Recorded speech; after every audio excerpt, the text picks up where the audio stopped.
The sun rose over Ojikutu, painting the mud houses in hues of gold and ochre. It was a small village, nestled in the heart of the savannah. Life was simple, ruled by the rhythms of the earth. Laughter echoed through the fields as women tended to their crops. Children, their voices like tinkling bells, chased after brightly coloured butterflies. Adebayo, a young man with eyes full of dreams, belonged to this world. He was strong and hard-working, loved by all. His heart belonged to the land, his hands calloused but capable. Adebayo held the promise of a bright future, a future intertwined with the fate of Ojikutu.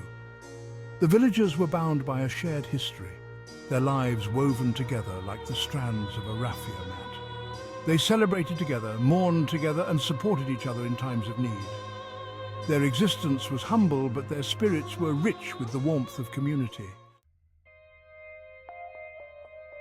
The day the earth yielded its treasure began like any other. The air was thick with the scent of ripening mangoes.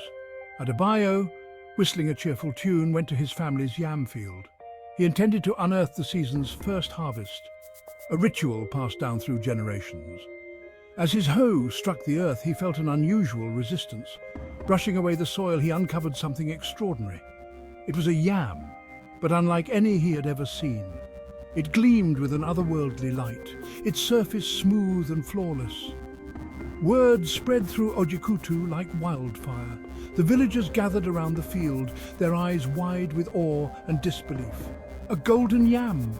Could it be a blessing from the ancestors, or a sign of great fortune to come? Adebayo, overwhelmed by the attention, felt a strange pull within him. The yam was more than just a root. It was a symbol of power, of potential wealth beyond imagination. He could sell it, leave Ojikutu, and start a new life. No longer would he be just Adebayo, the farmer's son, but Adebayo, the man who possessed the golden yam. He imagined himself in the bustling city, adorned in fine clothes, his pockets overflowing with riches. He saw the envious glances of others, heard their whispers of admiration.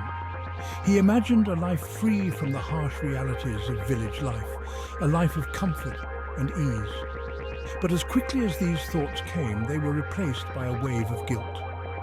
He remembered the stories his grandmother told, tales of their ancestors, of the importance of community, of sharing one's blessings.